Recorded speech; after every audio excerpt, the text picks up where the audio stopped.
I'd like to thank you all for coming.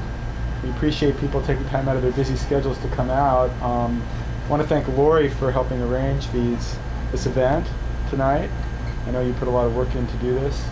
And we're here to talk about various aspects of circumcision, male circumcision. And I'm going to start by introducing Laurie.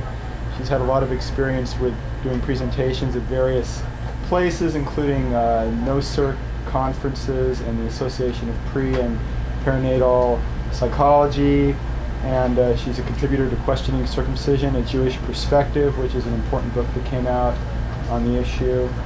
And she's worked as an infant massage instructor, homeschooling mom, and she's done a lot of very interesting things. She's very qualified to speak to us tonight, so thank you, Laurie.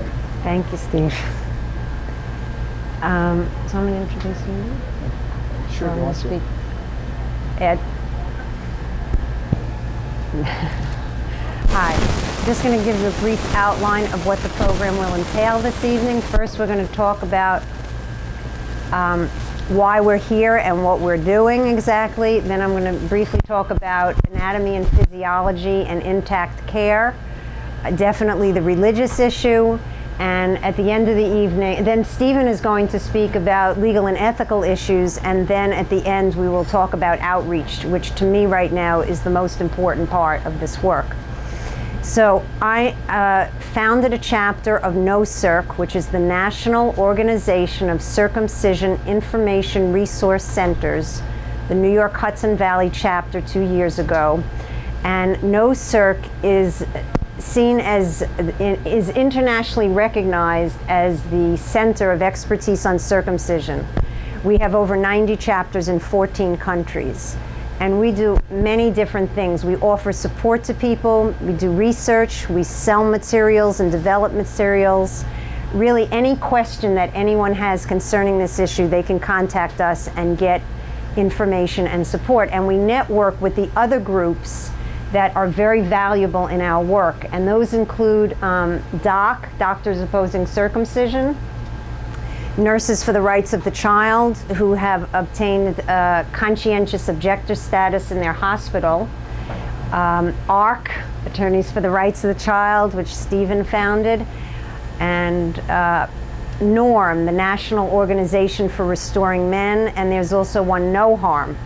So all of us work together, compiling information. We have doctors now doing research on the anatomy and physiology, on psychological aspects, any issue that can come up with this. Okay, anatomy and physiology. I'm going to ask you all to look at this little blue card. This is one of our favorite instructional tools, because the other thing we do is outreach and a lot of tabling at health fairs, and we always use this little card. This shows the amount of tissue that the foreskin represents on an erect adult male. And how that works is you fold it in half, because it's inner and outer mucosa, and turn it around, and then you'll see how much tissue is involved. So during the erection, it would be more like this, and you can see that you cannot remove this much tissue without affecting function. The foreskin, the head of the penis is meant to be a moist internal organ like your tongue or your eye. And the foreskin serves three very important functions. One is protective during the diapering years, to protect it from contamination from urine and feces. The other is erogenous, and the other is immunological. There's actually secretions that help.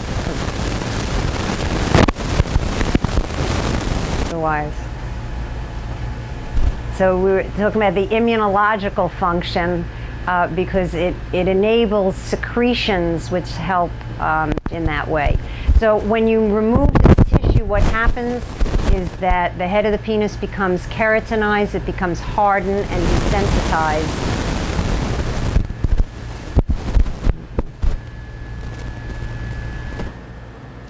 The other point that's important to mention is that this is not a part of medical training for nurses or doctors, so they don't have this information and they're not giving it out to people.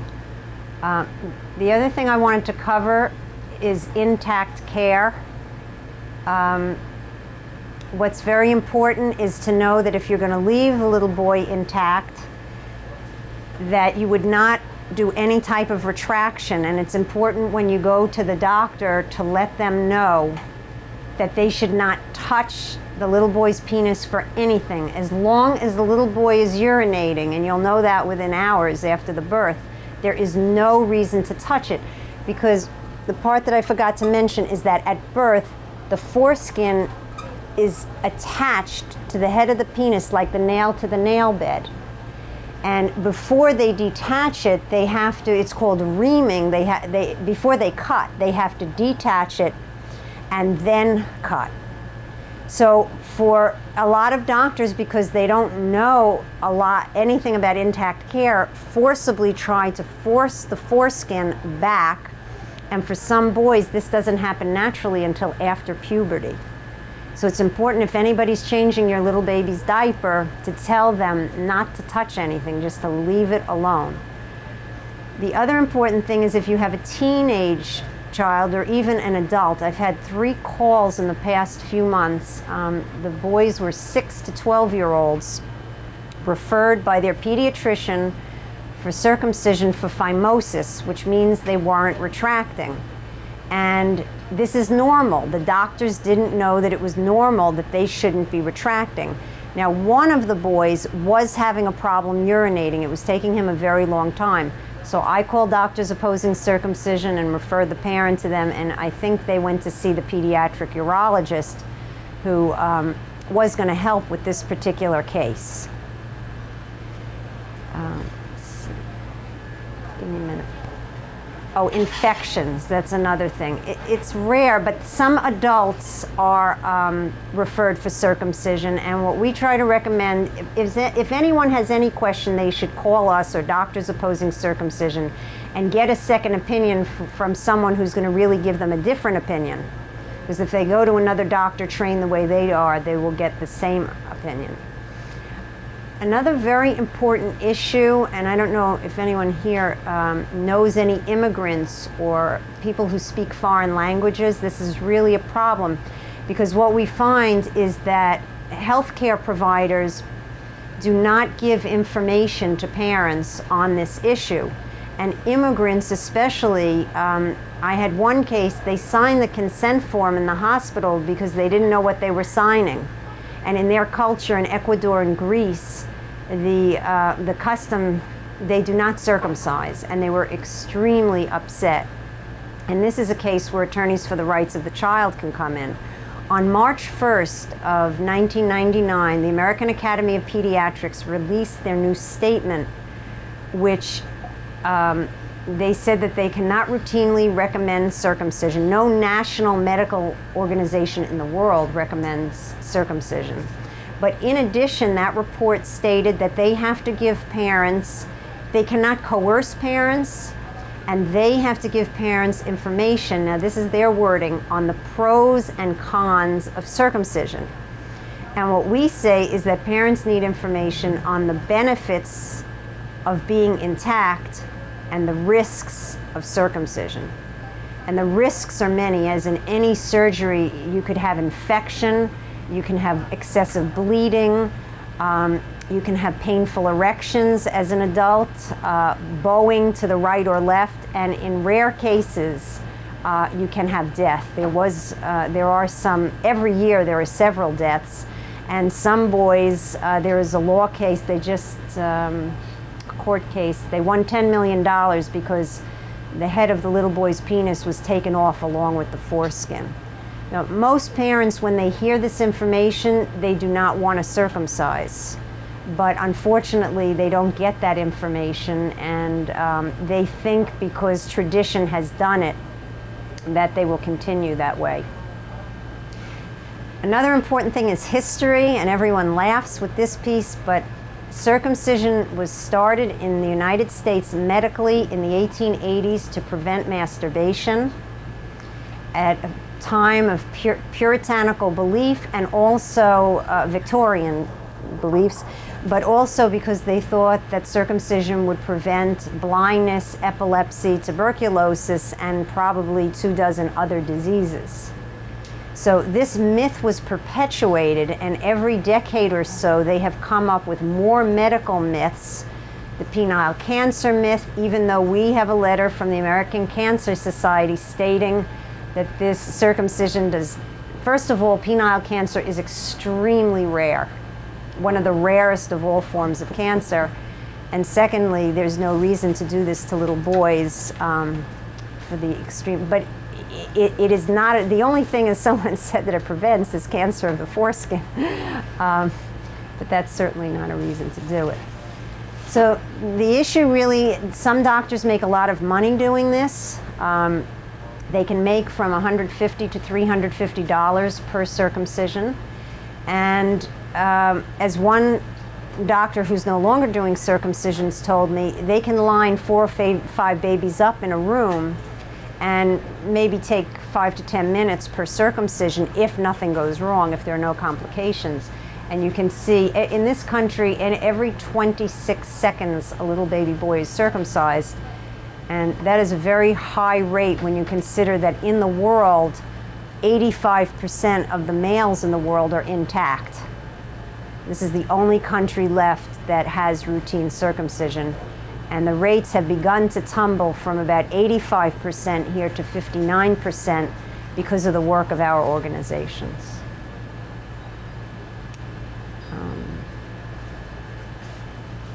Should I just go on? The question then is, well, do you want to talk first, and then I'll go into why really, once this information is available, why some people say they're going to still circumcise. But I think we'll get into that later. Let me deal with the Jewish issue. The difficult issue. If you had told me 20 years ago, even 5 years ago, that I would be standing here doing this work as a Jewish woman, I would have said, chances are better I'll wind up on Jupiter. But you never know how experiences. I used to teach infant massage, and what I learned from that work is that babies' bodies remember everything that we do to them, because we would have babies come and coo through the whole massage, but notice that at one body part they may be crying, and when I would ask the parent, why do you think this is happening? Oh, he was a premature baby and had monitors attached, or she was a forceps baby, and we could see it within days, weeks, and months. It always showed in the body language. And one day when I was doing an exhibit at a show, somebody dropped a pamphlet of Edward Wallerstein's on my table about circumcision, and I was furious. I'm a Jewish woman. I always expected my sons would be circumcised. This was not something to question. This was done. That was it. But as I started exploring home birth and midwifery and a gentle birth, and realizing that I don't want to have an episiotomy, I don't want to be cut unnecessarily, how could I do that to somebody else? And one day, and I'm an educated woman, my friend told me, what are you doing today? I'm going to the UN to speak out on female genital mutilation. I still remember that day. I had never heard of it. I was in my 30s. And at that very moment in my gut, I knew that I could never again, as a Jewish woman, support male circumcision. But, but, there's family, funny thing. There's the tribe. What do you mean? You won't be Jewish. Your son won't be Jewish, even though Encyclopedia Judaica says your son will be Jewish if you're Jewish. This was very difficult for me, and I think had our daughter been a boy, she probably would have been circumcised and I wouldn't be doing this work. Because when I found out about this, I started reading. I asked childbirth educators. There were very few people 15 years ago in the 80s who I could find to address this issue altogether, and certainly not the Jewish part. That was like, don't mention it. But what happened in the summer of 1987 is that Mothering Magazine, which has been a magazine for the rights of the child from day one, came out with an article on alternative bris with someone's phone number, and I called this woman. She belonged to a conservative temple, extremely involved in the Jewish religion, and she had opted. She said she had a dream that her baby when she was pregnant, that she had a dream that her son was going to be the offering at the Passover plate. And she knew she could not do this. Like I had my in with infant massage, she had lived in London and knew from midwives there what was done to women in parts of Africa. And so this is what had changed her mind.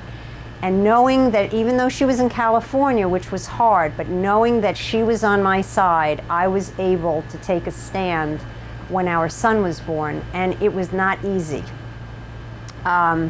I had relatives who didn't visit, and I use the word relatives because I say this is about education, not revenge, and I don't reveal their relationship to me.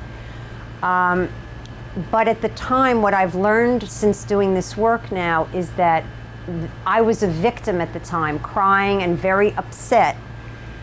What I realize now is that if we work this through with compassion, that the relationship can heal, and all of these relationships in my case have healed because I have been compassionate. And the main thing is in dealing with the mother-father relationship, and I use those terms, not everyone is married, significant other. Often, and it's not always the case, it'll be the woman who doesn't want to do this and the man who says, we're going ahead with this no matter what, I don't want to read about it, I'm not interested. And I think my biggest contribution to this work and the biggest learning process for me has been to treat these situations with compassion. If you say to a man, I'm so sorry this information wasn't available when your parents were making the decision for you, they then, for the first time in their lives, can switch from thinking about their child to themselves. I don't think that there's anything harder to do. Nobody wants to remember pain, whether it's the pain of what was done to them or the pain of a parent who has heard their child cry when they were not educated what this really involved, and to have to think that they allowed it to be done. Even though we're not talking about blame and guilt, it comes in that way sometimes for people.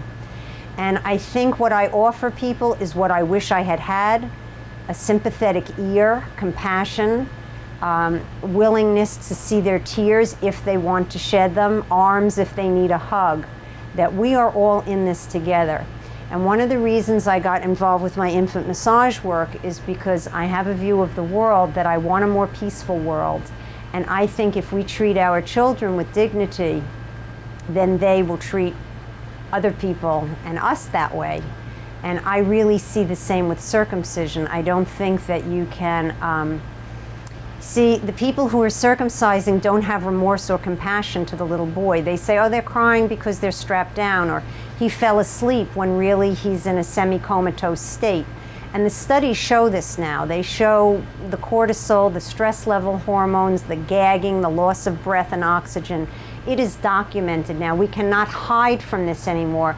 And within the Jewish religion, we have laws that prohibit tattooing, body piercings, and we want to do what's compassionate.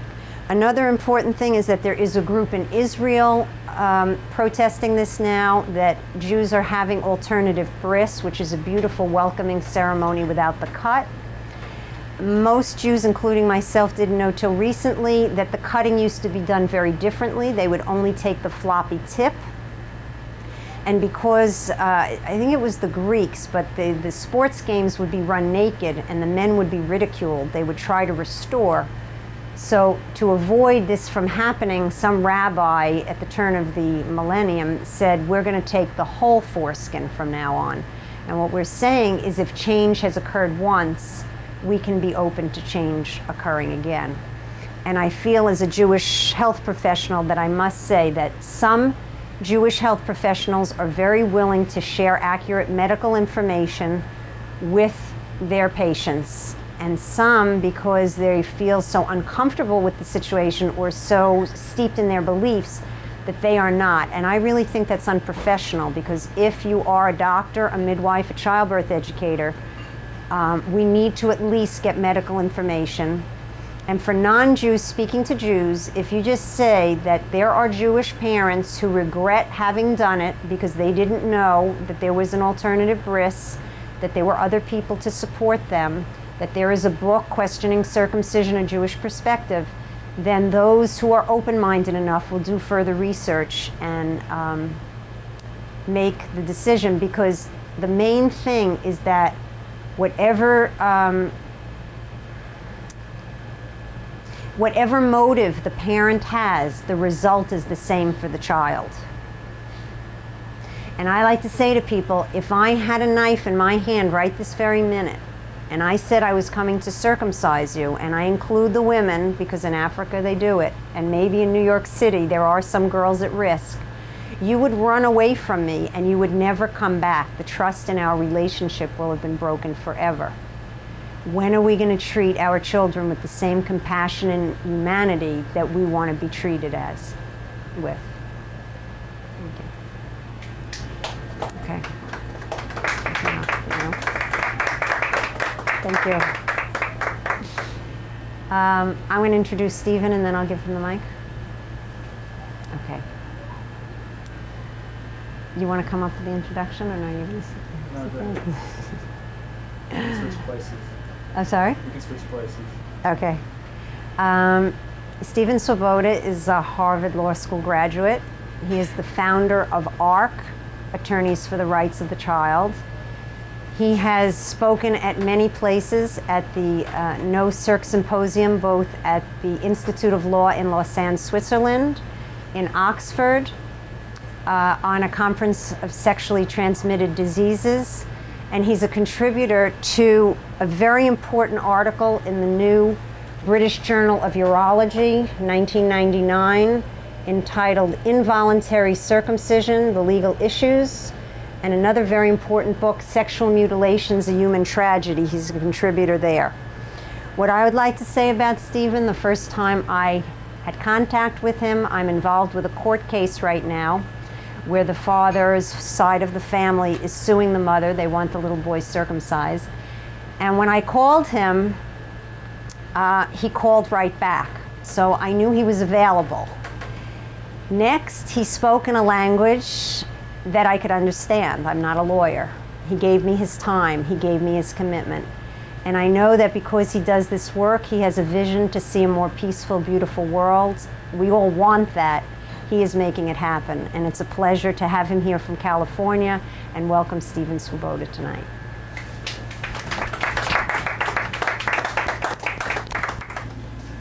My first task is to figure out how to hook this thing on.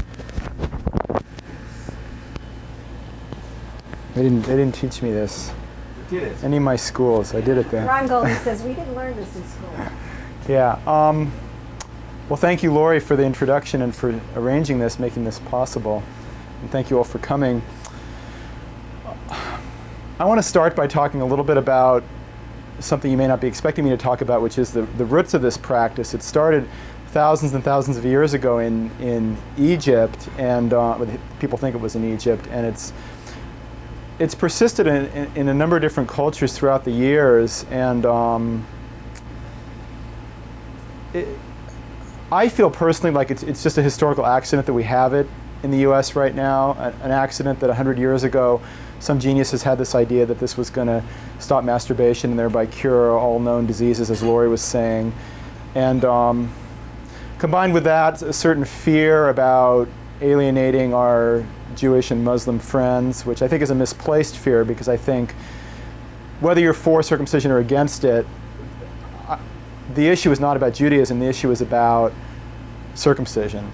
And they are two separate issues. And some Jewish people have said, well, are you anti-Semitic? You don't want to protect the Jewish boys from circumcision, you only want to protect the non-Jewish boys from circumcision, which I think is a very interesting perspective.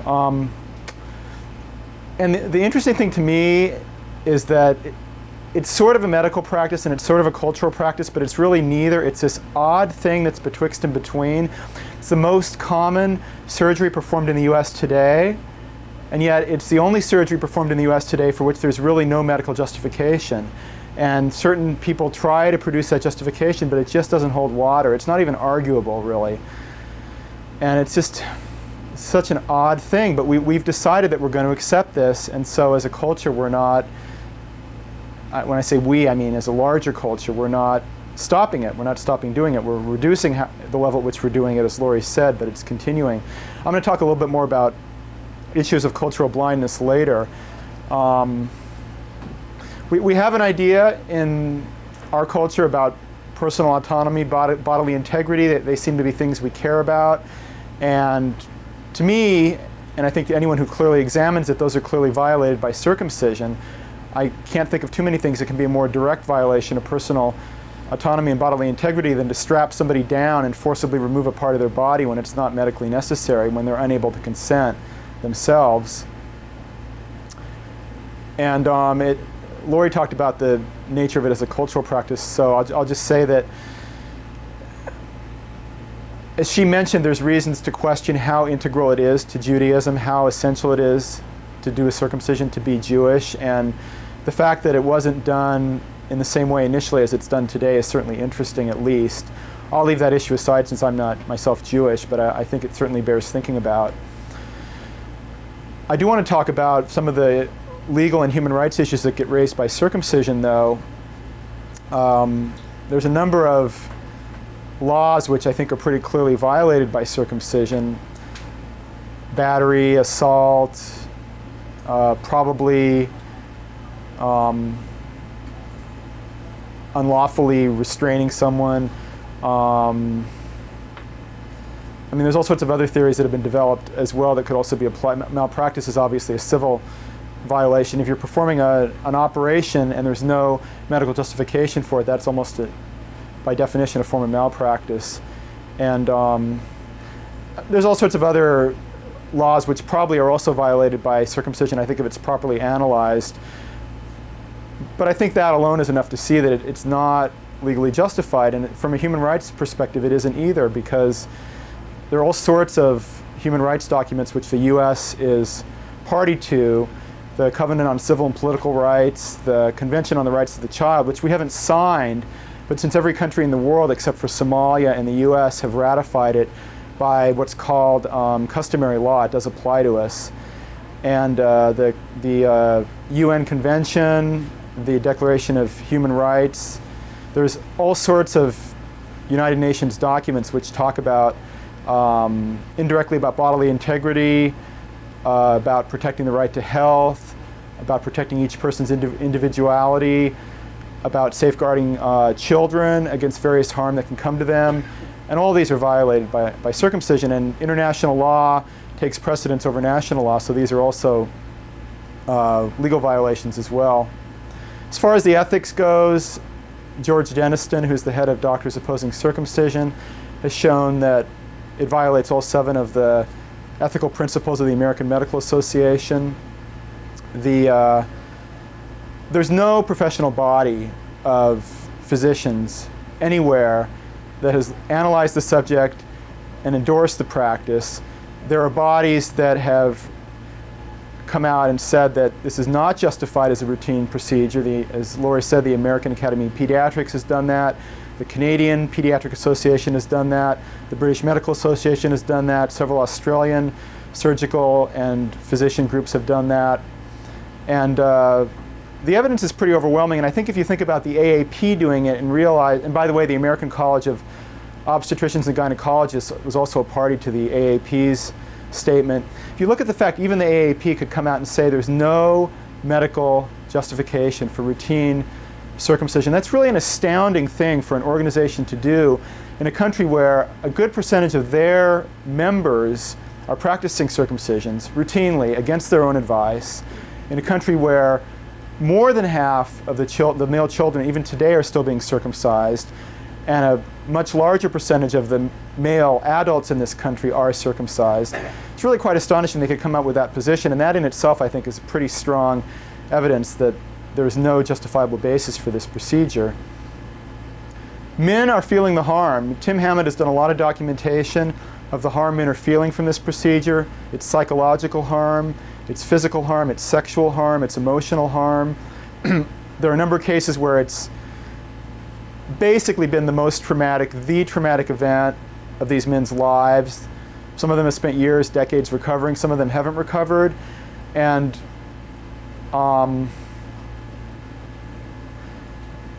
it's understandable why that would be. If you look at the fact that you've got a helpless infant having this done to them before they have a chance to have any ability to take control of their own sexuality. The first sexual experience, still true in 1999, the first sexual experience in the majority of American males' lives is a violent act. And there is evidence, which is more than anecdotal, that it may not be entirely coincidental, the relationship between violence and the rates at which circumcision has been done in the US. Now, I'm not saying, I don't think anybody says that circumcision directly causes violence, that it's the only cause, that you can trace any direct cause and effect. I don't say that, but I do say that there might be some relationship there and it's worth looking at, and I hope that at some point we'll get some more definitive data on that.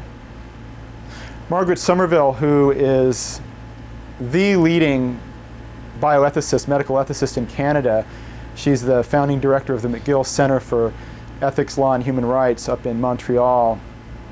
She has made numerous strong statements against circumcision, and in fact, to some extent, has taken some risks with her career in doing that because she feels strongly enough about it, and received an award last year in Oxford at the biannual conference in Oxford on sexual mutilations for her courageous work. And we've all taken inspiration from that. She's not been afraid to say this violates ethics, this violates medical sense, this is something we should not be doing. People talk about female genital mutilation and male genital mutilation, circumcision, and I would be the last person to ever say the two can be equated. I mean, I basically don't think anything can be equated with anything else. I mean, I think it's a very different thing. I do think that there are some similar reasons behind the two practices. If you look at why circumcision of males goes on in the US, it's health, it looks nicer, it's a cultural practice. Look at why circumcision, another modification of the genitals of baby girls, goes on in Africa. It's health, cultural practice, it looks nicer. They sound very similar, and you know, we might want to ask ourselves why it is that we give so much deference to a cultural practice on males that we're used to in this country, but not so much deference to a practice on females that happens in another country. Now, I think there's reasons for that that are pretty complex. They have to do with a lot of different issues, gender issues, and the fact that the female procedure is usually worse, or at least as bad or worse than the male procedure. But I think there's a lot of other sort of cultural stuff going on there, and I'm hoping that at some point we get a better chance to examine that. It's an interest of mine that I'm pursuing some research on. And I think I covered most of what I wanted to say. Oh yeah, cultural blindness. Cultural blindness is an interesting topic. As a lot of you probably know, they used to bind the feet of young girls in China, so that, and in fact, there are still some very old women today in China who still have very tortuously small, deformed is the only word for it, feet that are left over from this practice. They used to bind the girls' feet because they thought they were doing them a favor, because they would grow up and they would have these, in their view, very nice, pretty, you know, lovely feet, and they'd be able to get a husband, and that was great for them. And I think it's probably relatively rare that we've actually carried out practices that we knew at the time were harmful to our children and we intended them to be harmful to our children. I think it's much more common that we do something that we think for some mistaken reason is beneficial to them, either at the time or for their adulthood. And for various reasons of blindness, we're not able to see the problems with these. We're fish swimming in an ocean and we can't see the water around us because we're so used to it. And it takes a fish that can jump up out of the water and jump back down and say, hey, there's air up there. We don't have to live in this water. Now maybe we do have to live in the water, but there's another way to be. We don't have to cut our baby girls if we're in Africa. We don't have to cut our baby boys if we're in the US. And by the way, boys and girls both are circumcised in Africa, and just about everywhere in the world where baby girls are genitally cut, baby boys are genitally cut too, which is something that bears thinking about in itself, I think. So I know a lot of us in this room already have thought about these issues some, but I think it is were thinking about these issues with compassion too, and realized that, I mean, it's easy for me to realize because when I came to these issues at first, I came from the place that probably most men come from, of thinking, oh, this is a crazy issue and why should I get involved in this, and I just didn't make sense to me at first, and I rejected it, and then I thought about it some more and I rejected it again, and eventually I said, okay, there's probably something to this, and I admitted that, well, maybe males in this country who have this done to them, maybe there is some damage that comes from that.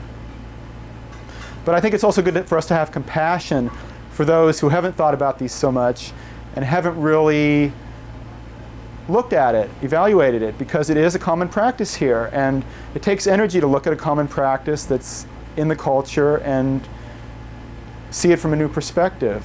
And so I try to always have compassion for the circumciser and not see them as a person who's somehow flawed or bad or anything like that. And I think that's something that's good for us to try to do. So I just want to say we have the 21st century coming at an alarming pace toward us. Some of us are probably already making plans for December 31st, 1999. Some of us are probably planning to stay home so we don't have to deal with December 31st. But we are entering a new era, and I'm hopeful myself that it'll be a new era for genital integrity for boys and girls. Any boy or girl who reaches the age of 18 and wants to get circumcised, I have no problem with that. They have my blessing. But I am hoping that we're entering a new era where newborn babies, newborn boys and girls who are still children will have the opportunity to have their whole bodies the way they were meant to be. And other than that, I thank you for being here.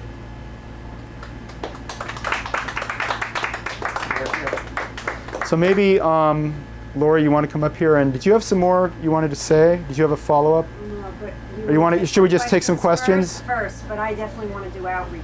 And I want to have like 15 minutes that I would probably... Why don't you come up here and we can both take questions. Okay. Do you want the mic on me then?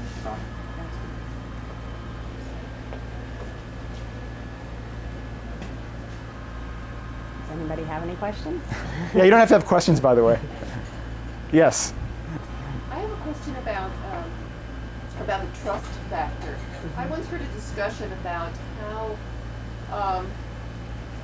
there's a great rift in the relationship between baby boys in this country and their mothers, because it's the mothers that allow this to be done when babies expect their parents to protect them. And somehow, subconsciously, there's this message, there's a baby, as he grows, gets this idea that he's been betrayed. So can you talk a little bit about that and how it manifests and if there's any evidence for it? Well, repeat the question slightly, in case I wasn't good. Oh, repeat the question? Mm-hmm. I'll make an attempt. Repeat it? I'm sorry? Do you want me to repeat it? Go ahead. Sure, you can. Why don't you repeat it? The question is, how does circumcision affect the trust in the maternal-infant bond? Well, I was just going to say that there is a lot of interesting research that's been done, some of which Ronald Goldman really excellently summarizes in his book, Circumcision, the Hidden Trauma, which Laurie actually has right over there. There's been a raft of research over the last few years which shows us how much babies do see and how much babies do know and appreciate. All these interesting studies where, for example, they'll have the voice of the father and the voice of a different male, and they'll see if the baby orients toward the father's voice more. And babies do past a certain age, but with mother's voices, they start orienting toward the mother's voice immediately from birth, or even immediately after birth, they start being able to recognize that voice. And a lot of research on babies' ability to perceive different patterns and choices they'll make to orient toward one that's familiar. And so we do actually know a fair amount about babies and about how they respond. And you might want to talk about this too, but I know they've done a lot of work on breastfeeding and seeing how the circumcision experience interrupts the breastfeeding experience. And I'm aware that I'm not exactly point on answering your question, but I think there's a lot of evidence which we put together. We can see that babies really do have their trust violated when this happens. And there's really no way of avoiding the fact that this is a real traumatic event for the baby. And just one more thing, I alluded to this earlier, but there is this interesting graph that has been done that shows that the circumcision rates and the violence rates in the U.S. and they follow each other pretty well. So it's the male violence rate. So it's pretty interesting. Can you hear me? This is a very important issue, and it definitely affects nursing. The baby might refuse to nurse, or they may cling to the breast afterwards. But the thing is this, if you look at any other animal, and I live near a lake, if I go towards the swans when their cygnets are there, they will attack me. They will do whatever they can to protect their child. And so the mother has to really give up on her maternal instinct in order to allow their child to be cut. Because every parent I meet anywhere who speaks any language wants to prevent their child pain. And it puts the mother in a very big dilemma, because this is why we have to get back to the mother-father relationship, because often the mother is very afraid that the marriage or the relationship, if they're not married, is going to be affected if the father is insistent that this baby be circumcised, and the mother knows that it shouldn't be done. And Dr. Ronald Goldman says that in any relationship where they're not in agreement, they must opt for the baby not to be circumcised. Because you see, when I was going through this, someone said to me, what if the person who wants the circumcision changes their mind or dies? And I said, then I'm going to be left with the fact that I gave in to what someone else wanted and believed. And where would that leave me for my lifetime of dealing with this? And I also couldn't deal with the fact, knowing that there were, in addition to the harm of the circumcision, but risks of bleeding and hemorrhaging and death. How could I, in my mind, realize that I could ever inflict that on my child after wanting to have a natural, gentle birth?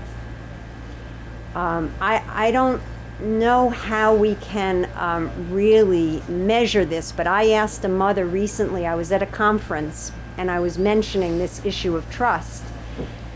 And I said, I really believe that in order for a mother to agree to this, she must distance herself. She must numb out somewhere. She must go away. And the woman turned to me and she said, I have a son and a daughter, and I know exactly what you're talking about. She said, it's just never been the same.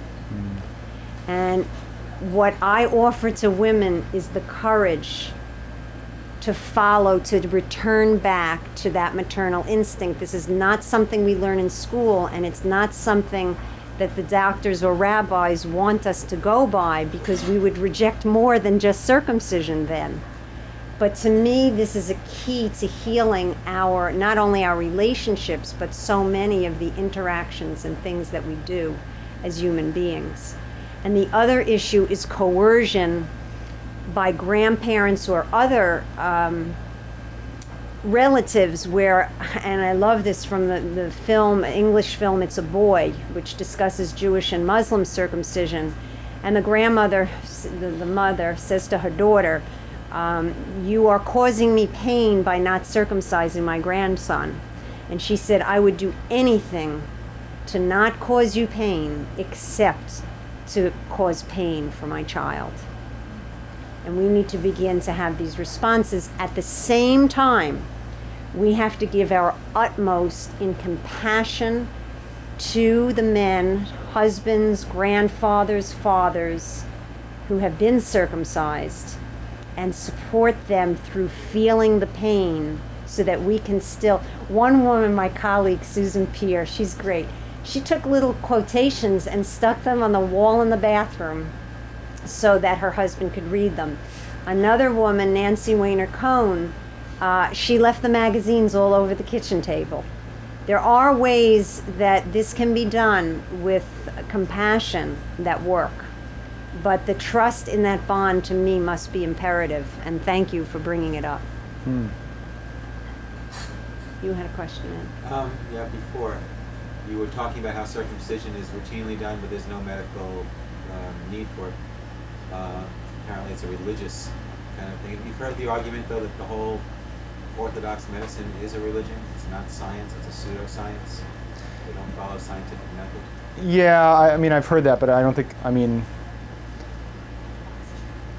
that's sort of talking on a different level, though, than when you talk about doing circumcision for religious reasons. I mean, actually, the interesting thing is a lot of times it isn't done for religious reasons in this country. The majority of the time, there actually are some Christians who do it supposedly for religious reasons too. In the South, I mean, I don't know what they base this on, but some people have the idea that being a Christian, you have to be circumcised, which only in the U.S., I guess. No, I don't think it's done for religious reasons. I mean, except by the obvious groups. It's done due to cultural inertia and medical inertia and fear. And, you know, it's this odd anomaly that we've inherited from 100 to 150 years ago that we just haven't kicked yet. And most of the other countries, well, all the other countries have, really. I mean, Canada, the UK, all the English-speaking countries, Australia, New Zealand, have all moved on. They used to circumcise a significant number of their baby boys, and they don't anymore. We're the only ones left who still do. By the way, I omitted talking about Muslims before, not because it's not an issue, but it's not something that I can really speak on that much. The thing to remember is that Muslims think that this is in the Quran, and it is not. It's a tradition that's been passed down. But to get back to the question about the pseudoscience, I am a natural hygienist, and I do believe that no drug or surgery can ever get to a problem. It never gets to the cause. In circumcision, it's different because we're removing normal, healthy, functioning tissue. But because your question was broader, I never believe that removing tissue, we're not getting to the reason of why that tissue was there to begin with. And actually, at the NOCIRC conference, there is one condition, and can you pronounce it? The BXO? Balanitis xerotica obliterans. Thank you. Which in female girls, it's a very rare condition, but in females it is treated, I believe, if not with antibiotics, with other medication. With males, they're recommending circumcision. It's usually, I believe, seen in older people, but there have been some cases with younger boys. And I actually asked the question at the NOCIRC conference, has anyone looked into the nutritional status of these children to see what is going on here? Yeah. The problem is that most doctors, and I'm not talking about blame here, because it is the way the system works and the way they're educated. They're taught the drug companies in this country make more money than the oil companies. And actually, one of my neighbors just worked for a company that produced business cards, and the drug companies, they pay a fortune for their advertising. I see it on the trains, on the subways. I mean, we can discuss one thing we haven't talked about is analgesia, because most circumcisions were done without any pain medication, and the new guidelines March 1st said that it should be used. The EMLA cream is very ineffective, and it says it's not to be used on newborn infants. The other things which have lidocaine are also not to be used on small children, and all of them show that they can have a problem. Do you know that word methyl? It has something to do with the oxygen in the blood. I don't know the exact word. Well, and the other point is that anesthetic doesn't take care of the other problems with circumcision, removing erogenous tissue, the protective function, the legal and human rights problems. None of that is taken care of by anesthesia, so even if it were effective, it would be irrelevant. It would be irrelevant, except that I think it gets back to your question, because we're always looking, instead of eradicating this procedure, now we're saying we should use the analgesia. And it is the way that doctors are trained here to look at things as a procedure, instead of training people of the 25 hygienic principles of going out and getting sunshine, instead of saying, why are little boys getting infection? Maybe because they're not rooming in with their mothers at the birth. Maybe they're having infections for that reason, or because they're not nursing. They'll just come up with something and say, well, some intact boys got an infection. But they never get to the root. And that's why, and Sharon Kimmelman is with us tonight. She's a dear mentor of mine, but she came up with something that I think is wonderful. Any research any study that you're reading, ask who funded that research? Who is getting paid to promote this point of view? I can tell you that all my work is out of my pocket. I'm not getting paid to do this. Oh, I'm not either. Other questions? Okay, should we take a break, or do you have 5 or 10 more minutes, or you have to go now? Pretty close. Because the real question that I want to get into now is, why is this continue here, and what can we do to stop it? So do you want to, can you wait 5 or 10 minutes, or should we say goodbye? I don't want to. Yeah, are you getting the outreach? Is this something you and we can talk about on the phone? Okay, Go that's along fine. with that? Yep. Yeah, because I'd like to maintain touch with both of you. Okay. before Yes. We you have go 1 to minute. California. Can we break now Definitely. for a few minutes, and then we can say goodbye, Doug, and then we continue with outreach when we Yeah. come back. Yeah. That's great. Are we going to tape the outreach part too? Yeah, I want it on the show. We should shut the door back there. That's all right. That's all right. You sure? Yeah, the microphone. Okay. Just say it again. I have to say it again. Circumcision. Why does it continue in the United States, and what can we do to stop it? We on? Yes. Oh, So, sorry. I would like to tell a story. The founder of No Circ, Marilyn Milos, has 3 circumcised sons. They're older. It was done at a time when this was not questioned. She decided to become a midwife, and in nursing school, she witnessed her first circumcision. She turned and asked to the doctor, "Why are you doing this?" He said, "No reason." Immediately, she became a conscientious objector. She created a film, a group originally called Informed Consent, and has been working, except when she takes vacations, every day for 20 years to end the practice in this country. the doctor said there's no medical reason there's no reason this should be done. Right. Now, I go up to strangers, and I was waiting for a train. There was a woman in a nurse's uniform. Oh, hi, how are you doing? Are you a nurse? Where do you work? And then I told her about my work. And she grimaced and contorted in a way I've never seen any. She said, "I saw that in nursing school, and I would never do that to my son." And then I ask, what is it when we see an injustice and we remain silent? What harm are we causing ourselves? Nurses for the Rights of the Child said they got started because they would prepare the babies for the circumcision, and the babies would haunt them at night, saying, "Stop the pain." We can stop this pain tomorrow if everybody gets involved. So what do we need to do? We need to break the taboo. Have shows like this, have discussions, ask everyone, "Oh, you're having a baby, where are you having the baby? By the way, if you have a boy, have you thought about the circumcision decision? Do you know the benefits of being intact?" I carry my briefcase wherever I go, and you can hand out one piece of paper that talks about the issue, or you can just tell them, learn enough, a few sentences, or refer them to us. What you will find is that people will start telling you their stories, and this is the most effective first tool that anybody can do. It doesn't take extra time. I made a decision 2 years ago when I met someone new. People ask, "What do you do?" I say, I homeschool our children, and I educate parents on the benefits of leaving their little boys intact as a Jewish woman. Now, I do many other things, but that gets me a conversation, and I found it very effective. You want to talk, or you want me to keep going? I can talk. Okay, go ahead. working on this issue is a complex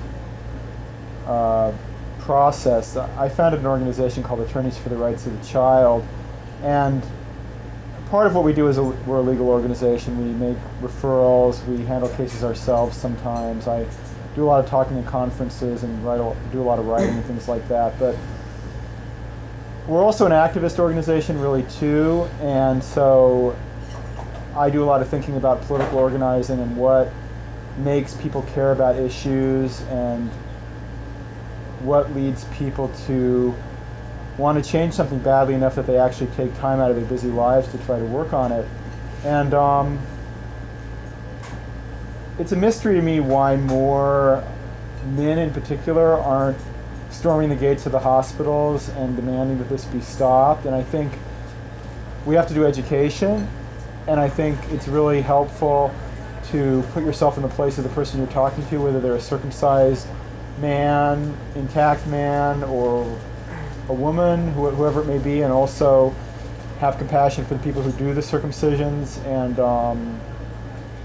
just break down this myth that, well, there's many myths to break down. The myth of the wonderful medical establishment, which is partly being broken down today anyway, but we need to look at that a little more.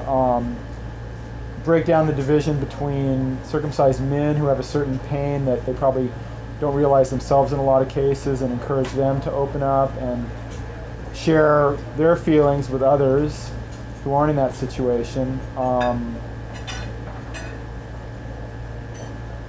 And break down the divide between people who really care about issues in this country and the many people in this country who just have never really bothered to really care about anything. And, I'm not totally sure how you get from here to there. I know there's a lot of people out there who do care right now about this issue, and I think part of what we have to do is build on what we have and do a little bit every day and talk to a person, call somebody when they make a joke or something, and don't let those things slide. And by the way, words for male and female genitalia have passed into the common lingo as verbs, and I don't approve of that. I don't approve of using any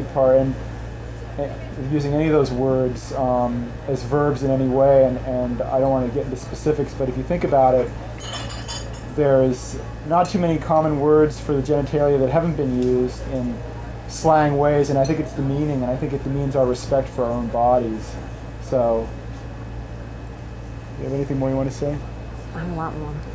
One reason that I like being an activist on this issue, and there are many other issues that are important to me, biogenetically engineered food, the nuclear power plants, and I've written letters and made protests.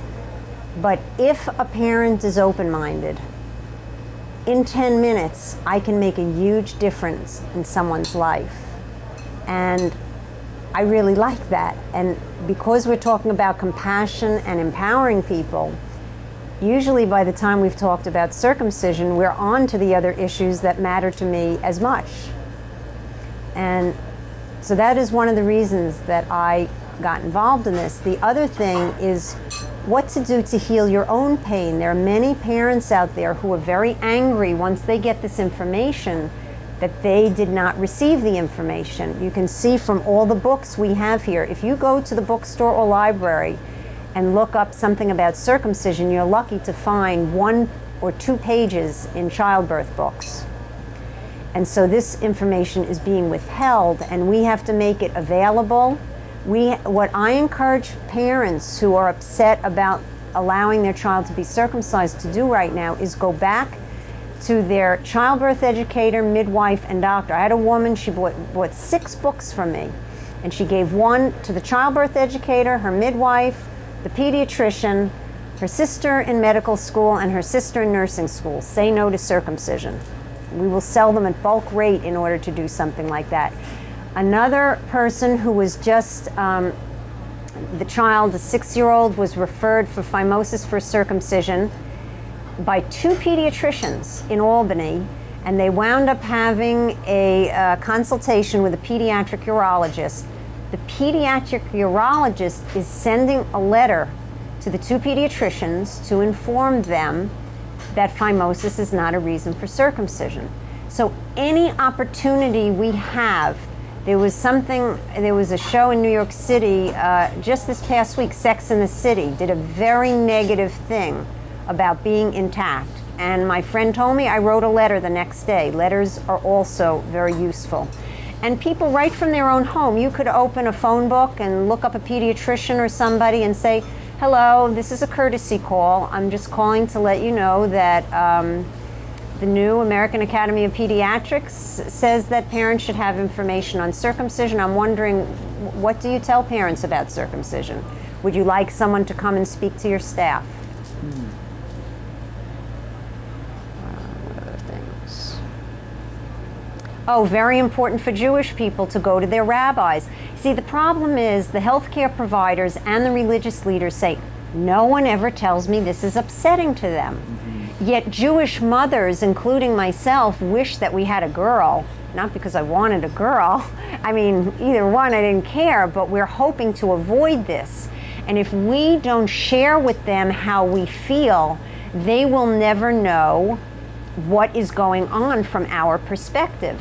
So the choice is either to just be angry or to use your frustration in a very positive way.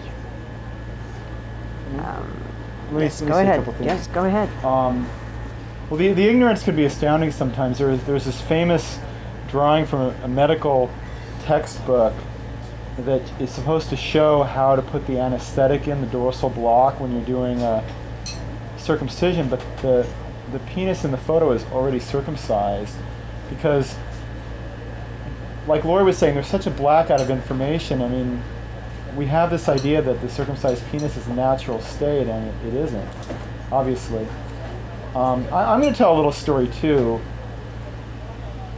My sister-in-law is Jewish, although not really religious, but identifies with her culture somewhat. And basically, my brother and she had initially decided not to circumcise their child when it was born.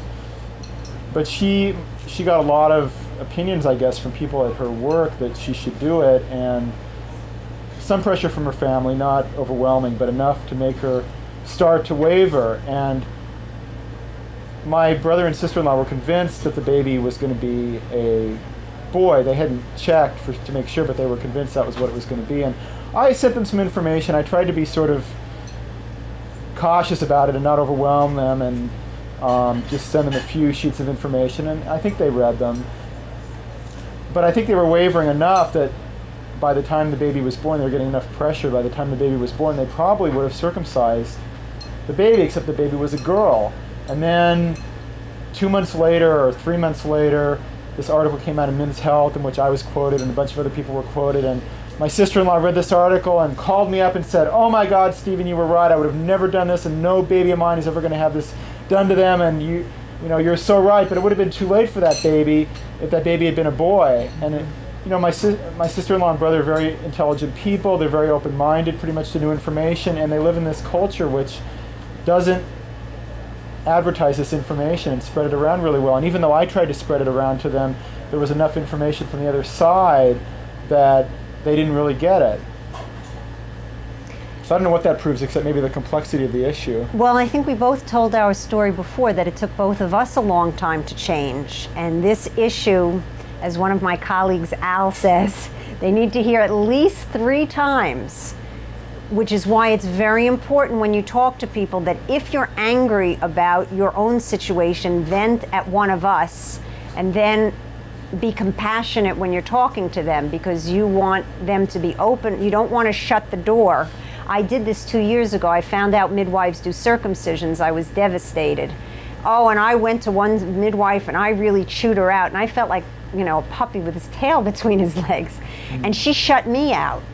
And I learned in order to be effective, I had to sometimes vent with Steve or other people and say to the midwives, boy, I'm curious how midwives allow this when they're working for gentle, natural births, how this fits in. And that's more effective. Or if I tell them at a booth and I'll say, we need more articles in the Midwifery Journal about how this doesn't fit in with midwifery.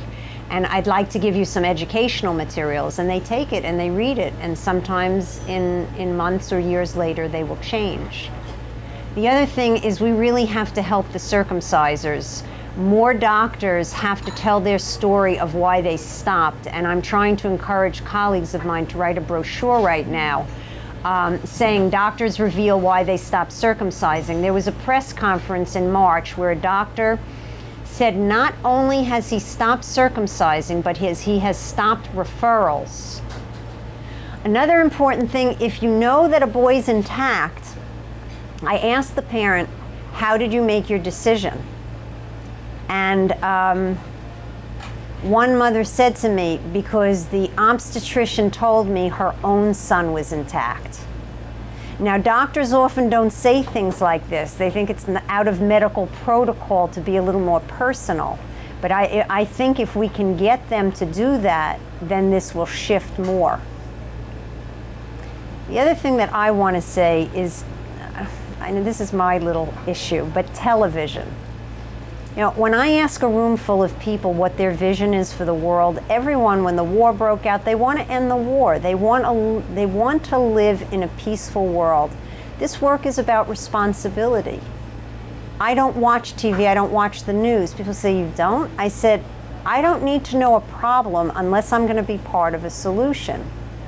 And within our own lives, the choices we make in how we treat people, what we eat, whether or not we exercise and smile and enjoy our work, and whether we are actively taking a part in changing the world makes a difference. Many people want campaign finance reform or elect a different president.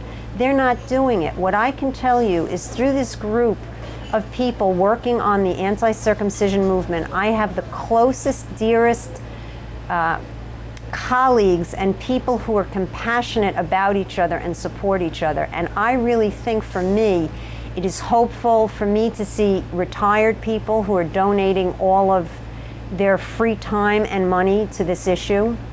And I think, for me, it gives me hopefulness, because I know in 20 or 30 years I'm going to be an active individual. And I think the message here is that every person every day can take an hour a week or a few minutes a day, can take some time to work on an issue that's important to them to make a better world. And that's what we're all here working for. Another very important issue is conscientious objector status. And what we need is to encourage groups of individuals like the Nurses for the Rights of the Child did in New Mexico to come together, because we are now hearing, there's one hospital I know of specifically where midwives are getting fired if they don't want to do circumcisions. But if they group together, it's usually more effective, and I would like to see if there's a way we can support them for that to happen. The other thing we didn't mention much is restoration, and there's a group, the National Organization of Restoring Men, that you can refer to, and usually it is not surgery. They're using tape, and it can take up to 3 years. They use tissue that is or skin, their own skin that is already there, to get coverage over the head again. Another thing, Margaret Somerville in Canada, when she came out with her statement, this was reported all over the Canadian press, and only people like Sheldon Walden in New York reported it here. So we need to work on the press and send letters to the editor. It's a very effective way that people can get the word out. The other issue that's mentioned sometimes is that people say if men want to be circumcised as adults, that's okay for them. And what I would just like to add there, I know a man, an Irish man, he told me his wife wanted him to get circumcised. Please, if anyone is considering this, before they would make that decision for another person, read The Joy of Uncircumcising by James Bigelow and see how men feel when they were circumcised as adults before you make that decision.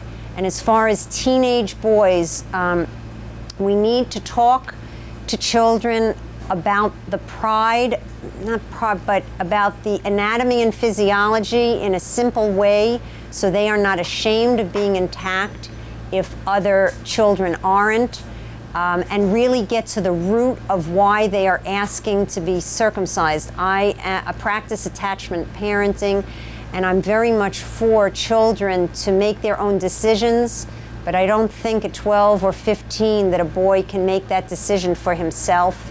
And I think that we should help support him through his discomfort of being different if he is, and not recommend the circumcision. I just want to say a couple of things to Yep. chime in on what Laurie's saying. Yep.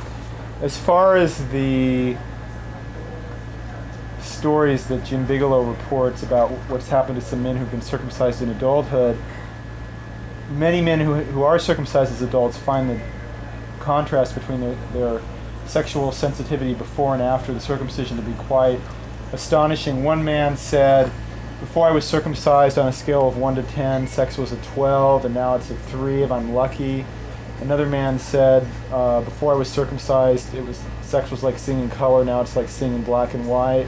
And one of the things that's the most important to get about it is that it's not just an issue of sensitivity. In other words, it's not just an issue of that you feel more sensitive if you have a foreskin. It's that there is a whole range of sensations you just don't have without a foreskin. And if you're an adult who was circumcised as a baby, you'll never know what those sensations were. Now, some of them you might get a little bit of a sense for if you restore your foreskin, but some of them you'll never know what it's like, even with a restored foreskin. That's just the way it is. And there was another point I wanted to make about something you said later. What was the last point you made? About the 18-year-olds getting circumcised, or the teens? Right. Talking to your children? I've forgotten. It's okay. Maybe you'll remember, because I'm going to say another thing. The other thing that the Meissner corpuscles, if you take your fingernail and run your fingers on the back of your hand and the palm, you'll notice the palm is more sensitive. Those are Meissner corpuscles, and they are very abundant in the foreskin. And the ridged band also promotes sensitivity both to the man and his partner. So these are parts of the anatomy that they're working on now, especially Dr. Cold is working on reporting the different parts of anatomy of the foreskin. The press here, in the past year and a half, the American press, I would say the taboo has been lifted. It's being reported more since the American Academy of Pediatrics came out with their statement, and it's actually a very good time for us. We got, I would say, the anti-circumcision movement got mentioned even in the Jewish journals at that time. So we're in a place now where we have much more credibility. Okay. I remembered what I wanted to say. I remembered it a minute ago. Gosh, you get older, you know, it gets harder to No, you remember. remember things. Now I've lost it again. You're going to remember. I'll say one more thing. With Jewish men, you will also find, I mean, some of them are definitely still religious, but there are people who identify as cultural Jews and do not consider themselves religious. They don't keep Sabbath and they're not kosher, and yet they say, I am going to circumcise my son. And one man told me recently, he said, I will always remember learning in Hebrew school as a young child that was a part of being Jewish, that you had your children circumcised. And I said, I'm so sorry you had to learn that information in Hebrew school. And it helped me figure something out, that this guilt and this expectation runs very deep and starts very early, because little children do go to the bris. That was a good response. Yeah, I remember what I was going to say. Good. Small point, but I'm from California, and California right now has about a 35% circumcision rate, and the rates in many parts of the country are dropping right now. In California right now, you're in the minority if you're born and you're circumcised and you're male. So that rationale is no longer valid as of today in California. The rationale that, well, we're going to circumcise because otherwise he's going to look different and he's going to feel funny. And increasingly that rationale is less and less valid in other parts of the country too. And I've had a lot of contact with a lot of kids who've grown up being in the situation where they were the odd one out, so to speak. And it's almost never that you find that this was a major trauma. This is just like the idea that kids have to be like their dads. It's this idea which doesn't seem to be based in any actual experience by most people. I'm sure you could find one kid in the U.S. who does feel like the worst experience he had in his life was that he looked different than other kids in the locker room, but I think it would be a rare case to track down.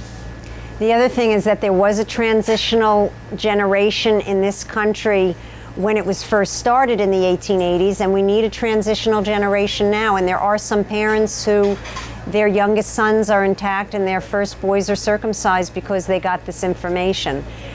What you can do to help us, none of us make a living by doing this.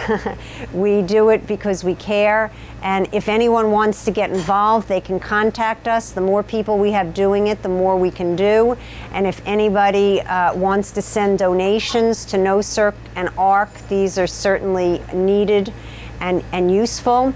The other thing is that the websites are very informative. There's www.nocirc.org.